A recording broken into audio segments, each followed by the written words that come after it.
تو مر جا۔ یہ سنتے ہی وہ اتنی زوردار چیخ ماریں گے کہ اگر آسمان اور زمین والے سن لیں تو دہشت سے مر جائیں۔ اس چیخ کے بعد ملک الموت علیہ السلام مر جائیں گے۔ اللہ تعالیٰ نے اتنا اور زیادہ بیان کیا ہے کہ ملک الموت کی موت ساری مخلوق کی موت سے سخت ہوگی۔ حضرت عبداللہ بن عبید بن عمیر رضی اللہ تعالی عنہ کا بیان ہے کہ میں نے حضرت عائشہ رضی اللہ تعالی عنہا سے ناگہانی موت کے بارے میں دریافت کیا کہ کیا ناگہانی موت مکروہ ہے؟ تو فرمایا کہ وہ کیسے مکروہ ہوگی؟ میں نے تو ناگہانی موت کے بارے میں رسول خدا صلی اللہ علیہ وآلہ وسلم سے دریافت کیا تو آپ صلی اللہ علیہ وآلہ وسلم نے فرمایا کہ یہ مومن کے لیے تو راحت ہے لیکن فاجر کے لیے حسرت اور نامرادی ہے، یعنی اچانک مرنا نیکوں کے لیے تو اچھا ہے لیکن بروں کے لیے برا ہے کہ توبہ اور عمل صالح کا موقع ہی نہیں ملتا۔ نزاع کے وقت کی تلقین حضرت معاذ بن جبل رضی اللہ تعالی عنہ کی روایت سے ہے کہ رسول خدا صلی اللہ علیہ وآلہ وسلم نے فرمایا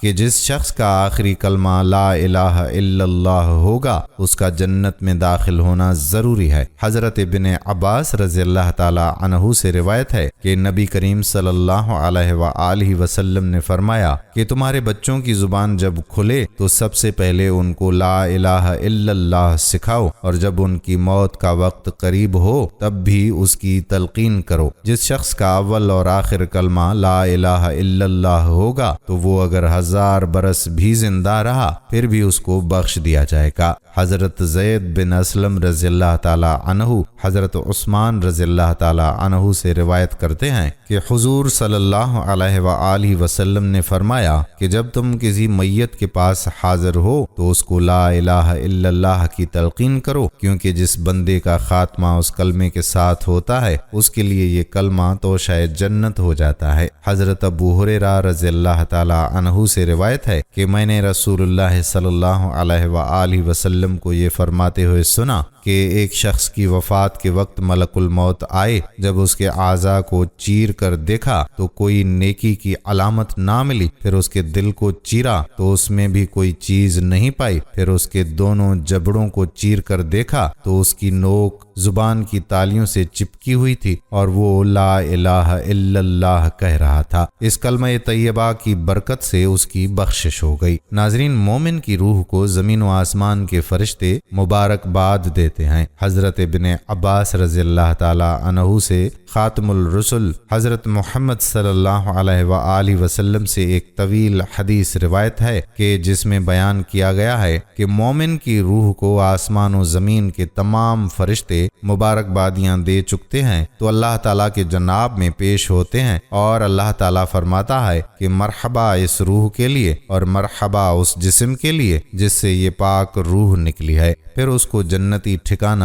دکھایا جاتا ہے اور کہا جاتا ہے کہ جاؤ اس کو زمین کی طرف لے جاؤ، کیونکہ میرا حکم ہو چکا ہے کہ میں نے اس کو اسی زمین سے پیدا کیا اور اسی زمین میں ملاؤں گا اور اسی سے اس کو دوبارہ اٹھاؤں گا۔ رسول اللہ صلی اللہ علیہ وآلہ وسلم نے قسم کھا کر فرمایا کہ جس وقت اس روح کو جسم میں لوٹانے کا حکم ہوتا ہے اور فرشتے لے کر چلتے ہیں تو یہ لوٹنا اتنا ناگوار ہوتا ہے کہ نکالنے کے وقت بھی اس کو اتنی ناگواری کا اظہار کرتے ہوئے کہتی ہے کہ تم مجھے کہاں لے جا رہے ہو؟ کیا اس جسم کی طرف لے جا رہے ہو جس کے اندر میں تھی؟ فرشتے کہتے ہیں ہم اللہ تعالیٰ کے حکم کے تابع ہیں، اللہ تعالیٰ کا حکم ہے کہ تجھ کو اس جسم میں لوٹا دیں، چنانچہ وہ لوٹائی جاتی ہے اور اسی وقفے میں اس کے جسم کو لوگ غسل دے کر کفن میں لپیٹ چکے ہوتے ہیں۔ فرشتے اس روح کو جسم میں دوبارہ لوٹا دیتے ہیں۔ حضرت عطا خراسانی کا بیان ہے کہ بنی اسرائیل کا ایک شخص 40 سال تک محکمہ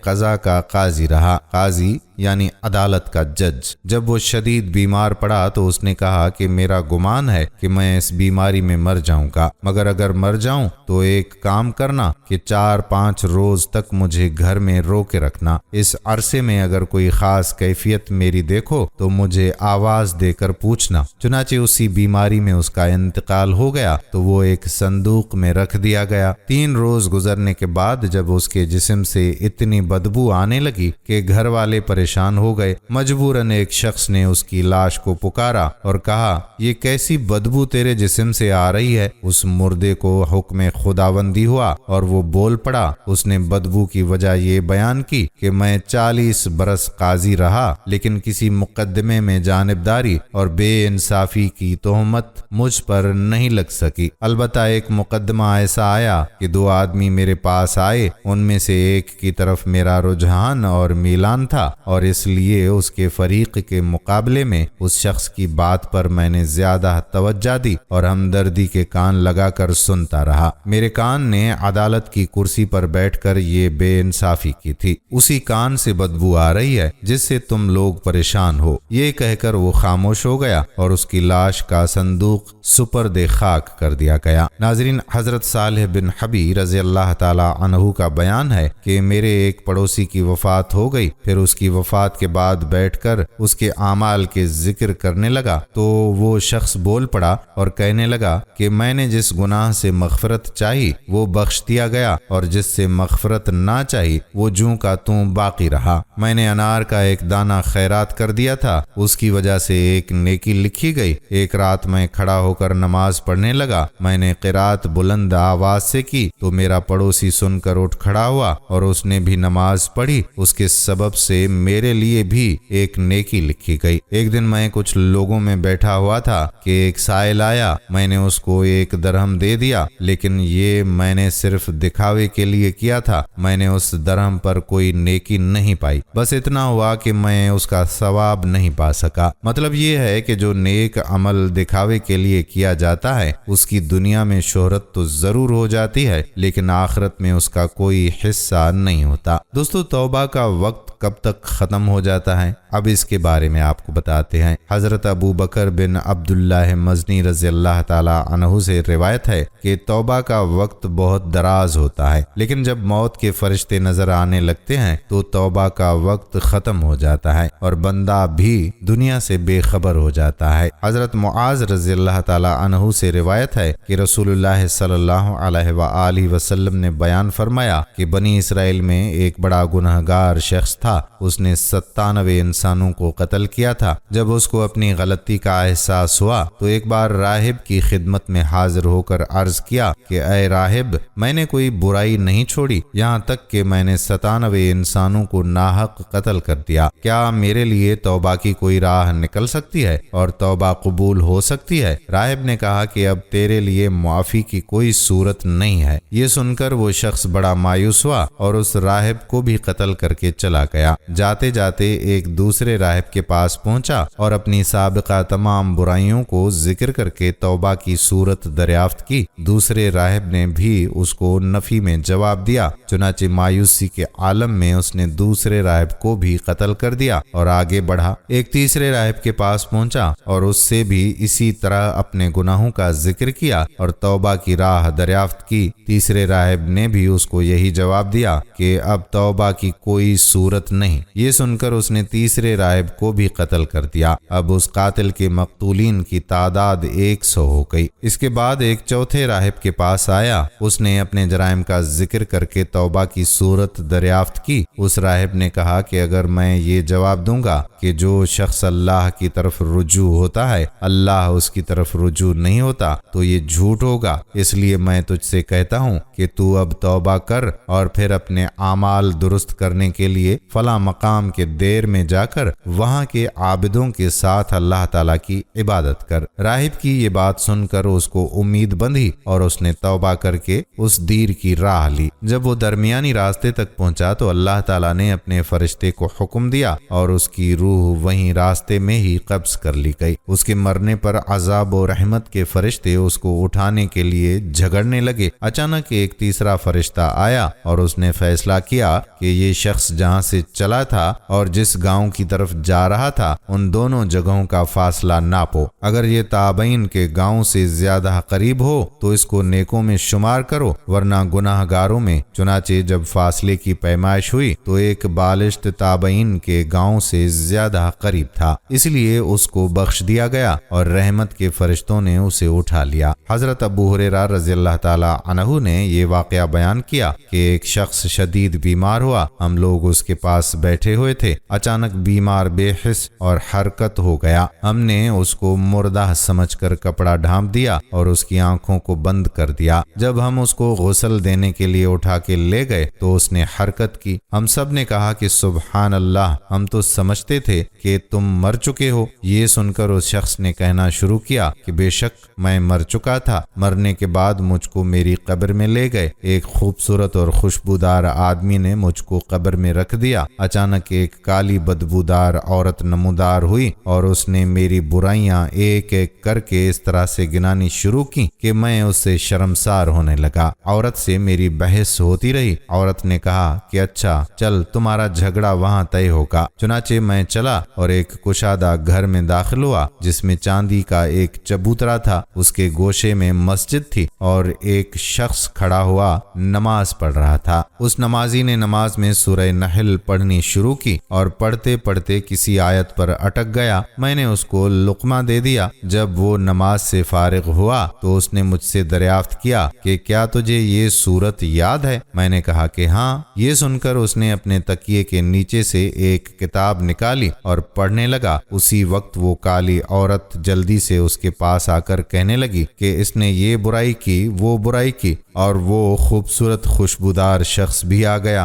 اس نے عورت کی تردید کرتے ہوئے میری خوبیاں گنانی شروع کر دیں۔ اس پر اس مسجد کے ایک نمازی نے کہا کہ بندے نے اپنی جان پر ظلم کیا ہے، لیکن اللہ تعالیٰ نے اس کی برائیوں کو درگزر فرما دیا۔ مزید کہا کہ ابھی اس شخص کی موت نہیں آئی ہے، ابھی تو پیر کے دن اس کی موت آئے گی۔ حضرت ابو ہریرہ رضی اللہ تعالیٰ عنہ کہتے ہیں کہ اس بیمار شخص نے کہا کہ تم لوگ اس واقعے کو سامنے رکھ کر خیال رکھنا، اگر میری وفات پیر کے دن ہوئی تو مجھے امید ہے کہ میں نے جو کچھ دیکھا ہے وہ سچ ہے اور مجھے نجات ملے گی، اور اگر میں پیر کے دن نہ مرا تو سمجھنا کہ میں نے جو کچھ دیکھا اور کہا وہ محض بیماری کا ہذیان تھا۔ چنانچہ وہ شخص پیر تک اچھا رہا اور پیر کے دن عصر کے بعد اس کا انتقال ہو گیا۔ ناظرین، کیا قبر کی مٹی نطفے میں شامل ہوتی ہے؟ اس حوالے سے حضرت ابو ہریرہ رضی اللہ تعالی عنہ سے روایت ہے کہ نبی کریم صلی اللہ تعالی علیہ وآلہ وسلم نے ارشاد فرمایا کہ ہر بچے پر اس کی قبر کی مٹی چھڑکی جاتی ہے۔ حضرت ابن مسعود رضی اللہ تعالی عنہ سے روایت ہے کہ جو فرشتہ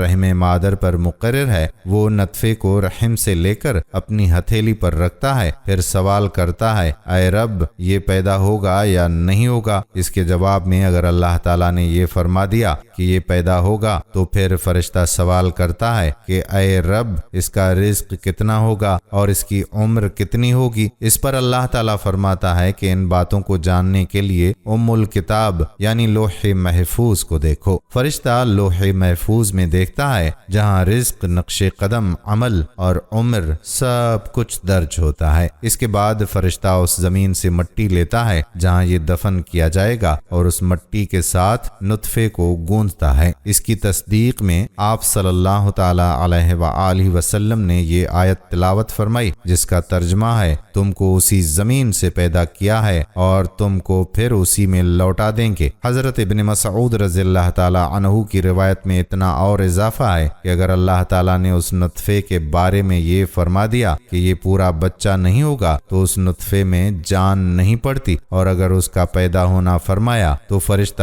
اس کے مذکر اور مؤنث، نیک و بد، عمر اور رزق کا سوال کرتا ہے جو لوح محفوظ میں ملتا ہے۔ وہ پیدا ہو کر اپنے گھر والوں میں رہتا ہے لیکن موت کے بعد اسی جگہ دفن ہوتا ہے جہاں کی مٹی نطفے میں شامل ہوتی ہے۔ حضرت ابن مسعود رضی اللہ تعالی عنہ سے روایت ہے کہ حضور صلی اللہ علیہ وآلہ وسلم نے فرمایا کہ بندے کی موت جس زمین پر مقدر ہے تو وہ جگہ کتنی ہی دور ہو وہاں لے جانے والی ضرورت بھی مقدر کر دی جاتی ہے۔ بندہ وہاں جاتا ہے اور پھر وہیں اس کی روح قبض کی جاتی ہے۔ قیامت کے دن وہ زمین روح سے کہے گی کہ یہ وہ جسم ہے جو میرے پاس تو نے بطور امانت چھوڑا تھا۔ حضرت ابو ہریرہ رضی اللہ تعالی عنہ سے روایت ہے کہ نبی کریم صلی اللہ علیہ وآلہ وسلم نے ارشاد فرمایا کہ اپنے مردوں کو نیک لوگوں کے پاس دفن کیا کرو۔ مردہ برے پڑوسی سے اسی طرح ایذا محسوس کرتا ہے جس طرح زندہ آدمی برے پڑوسی سے ایذا پاتا ہے۔ حضرت عبداللہ بن نافع مزلی رضی اللہ تعالی عنہ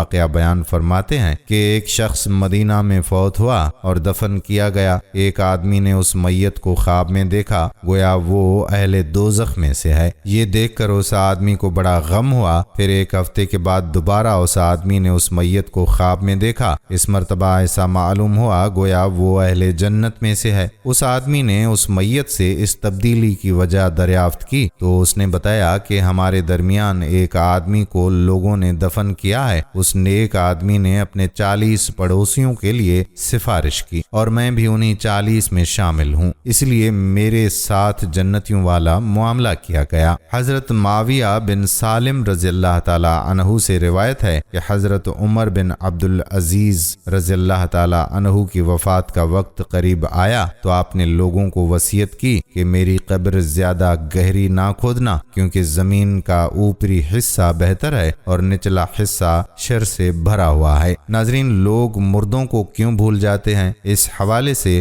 حضرت انس رضی اللہ تعالی عنہ سے مرفوع روایت ہے کہ جنازے کو قبر تک پہنچانے والوں پر اللہ تعالی نے ایک فرشتہ مقرر کیا ہے۔ جب غم و اندھوں میں ڈوب کر لوگ اپنی میت کو قبر میں رکھ کر واپس ہونے لگتے ہیں تو وہ فرشتہ قبر سے ایک مٹھی مٹی لے کر ان لوگوں کی پیٹھ پر مارتا ہے اور کہتا ہے کہ تم اپنی دنیا کی طرف واپس جاؤ، اللہ تعالیٰ تمہارے مردوں کا غم تم سے بھلا دے۔ چنانچہ لوگ واپس آ کر بہت جلد اپنی میت کو بھول جاتے ہیں اور دنیا کے کاروبار میں مشغول ہو جاتے ہیں اور مردے کی یاد کو یوں فراموش کر دیتے ہیں گویا ان میں اور مردے میں کوئی تعلق ہی نہیں تھا۔ حدیث میں منقول ہے کہ ایک نوجوان آدمی نہایت غمگین عبد الملک رحمت اللہ علیہ کے پاس آیا۔ عبد الملک نے اس کے رنج و غم کی وجہ پوچھی تو غم زدہ نے کہا کہ میں اپنے گناہ کے سبب سے غمگین ہوں۔ عبد الملک رحمت اللہ علیہ نے اس سے کہا کہ تیرا گناہ آسمان و زمین سے بڑا تو نہیں ہے؟ اس نے کہا کہ بڑا ہے۔ پھر عبد الملک نے کہا کہ تیرا گناہ عرش سے بڑا تو نہیں ہے؟ اس نے کہا کہ اس سے بھی بڑا ہے۔ عبد الملک رحمت اللہ علیہ نے کہا کہ تیرا گناہ بڑا ہے یا اللہ کی رحمت؟ اس پر اس نوجوان نے خاموشی اختیار کی۔ پھر عبد الملک رحمت اللہ علیہ نے پوچھا کہ تیرا گناہ کون سا ہے؟ اس نے بتایا کہ میں کفن چور تھا، 5 قبروں کے مردوں نے مجھے توبہ پر آمادہ کیا۔ ان قبروں کے حالات یہ ہیں کہ پہلا، میں نے قبر کو جب کھودا کہ اس کے مردے کو دیکھا کہ اس کا منہ قبلے کی طرف سے پھیر دیا گیا تھا اور اس کو دوسرا عذاب بھی دیا جا رہا تھا۔ میں ڈر کر وہاں سے لوٹا۔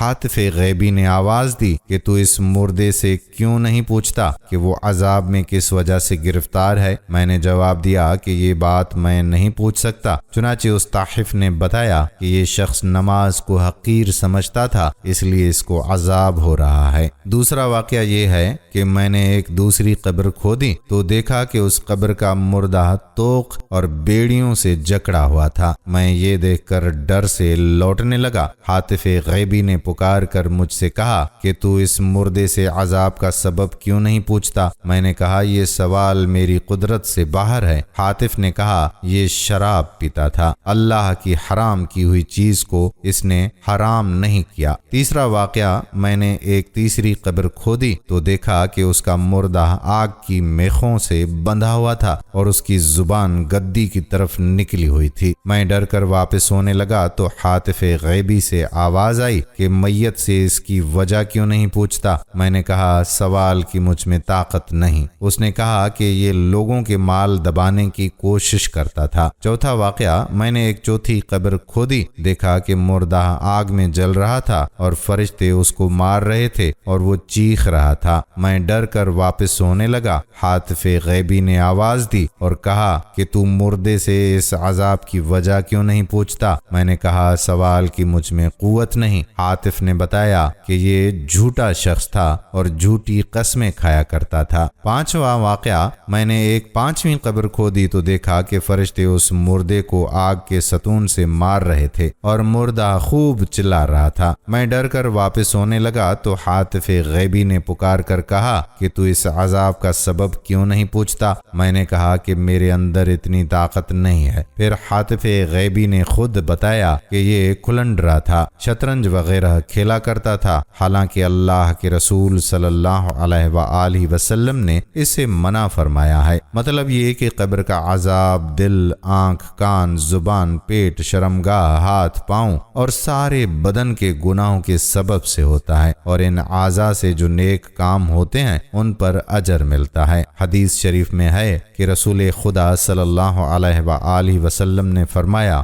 کہ جب دو مسلمان اپنی تلواروں کے ساتھ ایک دوسرے پر حملہ آور ہوتے ہیں، پھر کوئی ایک مقتول ہو جاتا ہے تو قاتل اور مقتول دونوں آگ میں جاتے ہیں۔ پوچھا گیا کہ قاتل تو قاتل ہے، مقتول کیوں آگ میں جاتا ہے؟ اس پر حضور اکرم صلی اللہ علیہ وآلہ وسلم نے ارشاد فرمایا، وہ بھی تو قتل کرنے کے ارادے سے ہی آیا تھا۔ ابن حجز مکی کا بیان ہے کہ عبد الباسط نامی ایک شخص قاضی شہر کا چپڑاسی تھا۔ وہ شروع میں بہت غریب تھا، مگر اس نے ناجائز ذرائع سے خوب دولت سمیٹی، لیکن جب وہ مر گیا اور دفن کر دیا گیا تو دفن کرنے کے بعد قبر ذرا سی کھل گئی۔ ہم نے دیکھا کہ ایک زنجیر کے اندر ایک بڑے سانپ کو اس کی لاش سے باندھ دیا گیا ہے۔ ہم نے ڈر کر قبر پر مٹی ڈال دی اور عبرت لے کر گھر کو لوٹے۔ ابن جوزی رحمت اللہ علیہ نے روایت بیان کی ہے کہ حضرت عیسیٰ علیہ السلام اپنے ساتھیوں کے ہمراہ جا رہے تھے، راستے میں کسی مردے کی ایک کھوپڑی نظر آئی۔ آپ کے ساتھیوں نے درخواست کی کہ اے روح اللہ، آپ اللہ تعالیٰ سے دعا فرمائیں کہ اس کھوپڑی کو قوت گویائی عطا فرما دے اور یہ کھوپڑی گزرے ہوئے عجیب واقعات ہم کو سنا دے، اس سے ہم کو عبرت حاصل ہوگی۔ حضرت عیسیٰ علیہ السلام نے 2 رکعت نماز پڑھی اور اللہ تعالیٰ سے دعا کی۔ آپ کی دعا قبول ہوئی اور کھوپڑی بول اٹھی کہ پوچھئے کیا پوچھتے ہیں؟ اللہ تعالیٰ کا حکم ہے کہ میں آپ کی باتوں کا جواب دوں۔ آپ نے پوچھا تو اس دنیا میں کون سی شخصیت رکھتا تھا؟ کھوپڑی نے جواب دیا کہ میں اس زمین کا بادشاہ تھا، 1000 برس زندہ رہا، 1000 اولاد مجھ سے ہوئی، 1000 شہر فتح کیے، 1000 لشکروں کو شکست دی اور 1000 بادشاہوں کو قتل کیا۔ بالآخر اس فاتح زمانہ کو موت آئی۔ میں نے اچھی طرح یہ معلوم کر لیا کہ زہد و تقوی سے بڑھ کر کوئی دولت نہیں، اور حرص و طمع میں ہلاکت ہی ہلاکت ہے، اور اللہ تعالیٰ کی تقدیر پر راضی رہنے میں سب سے بڑی عزت ہے۔ ناظرین، حضرت ابن مسعود رضی اللہ تعالیٰ عنہ کا بیان ہے کہ جس نے سورۃ الملک کو ہر رات پڑھا اس کو اللہ تعالیٰ عذاب قبر سے بچا لے گا۔ حضرت ابن مسعود رضی اللہ تعالیٰ عنہ سے یہ بھی مروی ہے کہ سرکار دو عالم صلی اللہ تعالیٰ علیہ وآلہ وسلم نے ارشاد فرمایا کہ ایک شخص کا انتقال ہوا تو اس کے دل میں بجز سورہ تبارک الذی کے اوپر کوئی حصہ قرآن کا نہ تھا۔ جب وہ شخص قبر میں رکھا گیا تو ایک فرشتہ اس کے پاس آیا، سورہ تبارک الذی اس شخص کے پاس آ کر کھڑی ہو گئی۔ فرشتے نے اس سے کہا کہ بے شک تو خدا کی کتاب کا جزو ہے اور میں تیری ناخوشی کو پسند نہیں کرتا، لیکن میں تو اس مردے کے لیے یا خود اپنی مرضی کے لیے کسی نفع اور نقصان کا مالک نہیں ہوں۔ اگر تو اس مردے کو بچانا چاہتی ہے تو اللہ تعالیٰ کی جناب میں جا کر اس کی سفارش کر۔ یہ سن کر سورہ رب کے حضور گئی اور درخواست کی کہ اے خدا، فلاں شخص نے تیری کتاب میں سے مجھ کو پڑھا تو کیا پھر بھی اس کو عذاب دیا جائے گا حالانکہ میں اس کے پیٹ میں ہوں؟ اگر تیرا ارادہ اس کو عذاب دینے کا ہے تو مجھ کو اپنی کتاب میں سے مٹا لے۔ اللہ تعالیٰ کی طرف سے جواب ملتا ہے کہ میں دیکھتا ہوں کہ تو بہت خفا ہو گئی ہے۔ سورہ کہتی ہے کہ مجھے حق ہے کہ میں اس صورتحال سے خفا ہو جاؤں۔ پھر خدا تعالیٰ فرماتا ہے کہ اچھا جا، میں نے اس کو اور تجھ کو بخش دیا، تیری سفارش اس کے حق میں قبول کر دی۔ سورہ اپنے مردہ ساتھی کے پاس آتی ہے اور فرشتہ عذاب کو جھڑ وہاں سے ہٹا دیتی ہے۔ پھر سورہ اپنا منہ اس مردے کے منہ پر رکھتی ہے اور کہتی ہے کہ مرحبا، مبارکباد ہے اس منہ کو جس نے بار بار مجھے پڑھا، مرحبا اس سینے کو جس نے مجھے یاد رکھا، مرحبا ان پاؤں کو جو میری تلاوت کو کھڑے ہوئے۔ اسی طرح سورہ تبارک الذی قبر میں تسلی اور انسیت کی باتوں سے مردے کی وحشت اور خوف کو دور کرتی ہے۔ حضرت انس رضی اللہ تعالی عنہ کا بیان ہے کہ رسول اللہ صلی اللہ علیہ وآلہ وسلم نے جب یہ حدیث بیان فرمائی تو لوگوں کا یہ حال ہوا کہ چھوٹے بڑے، آزاد غلام، غرض تمام لوگوں نے سورہ تبارک الذی کو یاد کر لیا۔ رسول اللہ صلی اللہ تعالی علیہ وآلہ وسلم نے اس سورہ کا نام منجار رکھا، یعنی نجات دینے والی۔ اور دوستو اب سنیے ایک خراسانی کا واقعہ۔ حضرت حامد بن یحییٰ بن سلیم سے روایت ہے کہ مکہ میں ایک خراسانی شخص تھا۔ یہ لوگوں کی امانتیں اپنے پاس محفوظ رکھتا اور بوقت ضرورت دے دیتا۔ ایک شخص 10,000 اشرفی اس کے پاس رکھ کر بطور امانت کہیں چلا گیا۔ اسی دوران خراسانی کی موت ہو گئی اور اس نے امانت کے بارے میں کوئی وصیت نہیں کی کیونکہ اولاد امانت دار نہیں تھی۔ امانت اس نے زمین میں دفن کر دی اور مر گیا۔ جب امانت کا مالک آیا تو مرحوم کے بیٹوں سے پوچھا، سب نے لا علمی کا اظہار کیا۔ آخرکار اس نے علماء کی طرف رجوع کیا۔ علماء نے کہا کہ خراسانی کی امانت داری دیکھ کر ہم کو گمان ہوتا ہے کہ وہ جنتی شخص تھا، اور ہم کو یہ روایت پہنچی ہے کہ اہل جنت کی روحیں زمزم میں جمع ہوتی ہیں۔ جب آدھی رات گزر جائے تو زمزم کے پاس جا کر کنارے پر کھڑے ہو جانا اور خراسانی کو آواز دینا اور اس سے امانت کے بارے میں دریافت کرنا۔ امید ہے کہ وہ کوئی جواب دے دے گا۔ چنانچہ وہ زمزم پر گیا اور اس نے 3 بار خراسانی کو آواز دی لیکن جواب نہ ملا۔ ناکام حال واپس آ کر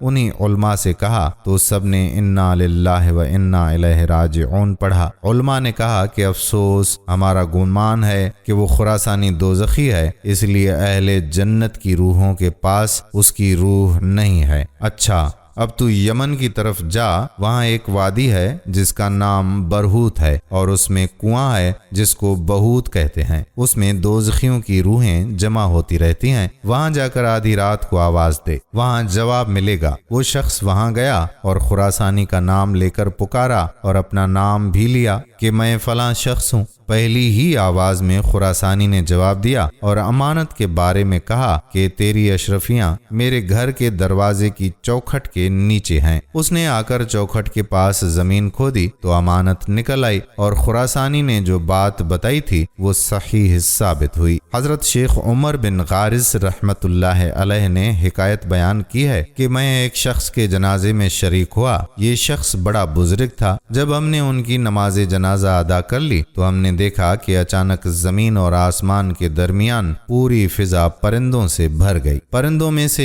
ایک بڑا پرندہ اترا اور اس نے اس شخص کو نگل لیا۔ اس کے بعد پرندہ غائب ہو گیا۔ میں نے اس واقعے پر جب حیرت کا اظہار کیا تو ایک شخص نے بتایا کہ تو تعجب نہ کر، یہ شخص بڑا عابد و زاہد تھا، اس کو شہید کا درجہ ملا ہے۔ اگر یہ شخص بڑا عابد و زاہد تھا تو اس کو شہید کا درجہ ملا ہے، اور شہیدوں کی روحیں سبز پرندوں کے پوٹوں میں جنت میں چرتی پھرتی ہیں۔ حضرت زید بن اسلم رضی اللہ تعالی عنہ سے روایت ہے کہ بنی اسرائیل کا ایک شخص لوگوں سے کنارہ کش ہو کر پہاڑ پر خدا کی یاد کیا کرتا تھا۔ وہ اتنا خدا رسیدہ تھا کہ جب قحط نازل ہوتا تو آبادی کے لوگ اس کے پاس حاضر ہو کر دعا کراتے اور اس کی دعا سے بارش ہوتی تھی۔ جب اس بزرگ کی وفات ہوئی تو لوگ اس کی تجہیز و تکفین کی تیاری کرنے لگے۔ ایک تخت بدلی میں حرکت کرتا ہوا نظر آیا اور پھر وہ تخت اس بزرگ کے پاس آ کر اترا۔ تخت کے ساتھ ایک آدمی بھی اترا۔ اس نے بزرگ کی لاش کو اس تخت پر رکھ دیا، پھر تخت آسمان کی طرف اٹھنے لگا۔ لوگ اس تخت کو دیکھ ہی رہے تھے کہ آسمان کی بلندیوں میں وہ غائب ہو گیا۔ حضرت ابو ہریرہ رضی اللہ تعالی عنہ سے روایت ہے کہ رسول اکرم صلی اللہ تعالی علیہ وآلہ وسلم نے فرمایا کہ مومن کی روح وفات کے بعد اپنے قرض کی وجہ سے معلق رہتی ہے، وہ بغیر قرض ادا کیے ہوئے جنت میں نہیں جا سکتی۔ حضرت انس رضی اللہ تعالی عنہ سے روایت ہے کہ ہم لوگ نبی کریم صلی اللہ علیہ وآلہ وسلم کی خدمت اقدس میں حاضر تھے۔ اسی درمیان ایک جنازہ آیا اور آپ سے نماز جنازہ پڑھنے کی درخواست کی گئی۔ آپ صلی اللہ تعالی علیہ وآلہ وسلم نے پوچھا کہ کیا اس مردے کے ذمے کوئی قرض ہے؟ بتایا گیا کہ ہاں۔ فرمایا ایسا شخص جس کے اوپر قرض ہے، اس کی نماز جنازہ پڑھنے سے کیا فائدہ ہوگا؟ اس کی روح تو قبر میں معلق ہے، آسمان پر نہیں چڑھ سکتی۔ اگر کوئی شخص اس کے قرض کا ضامن ہو تو میں نماز پڑھوں، ورنہ نہیں، کیونکہ میری نماز جنازہ اس کو اسی وقت فائدہ دے سکتی ہے جبکہ کوئی اس کا قرض ادا کر دے یا ادا کرنے کی ضمانت لے لے۔ حضرت ابن عباس رضی اللہ تعالی عنہ سے روایت ہے کہ رسول اکرم صلی اللہ علیہ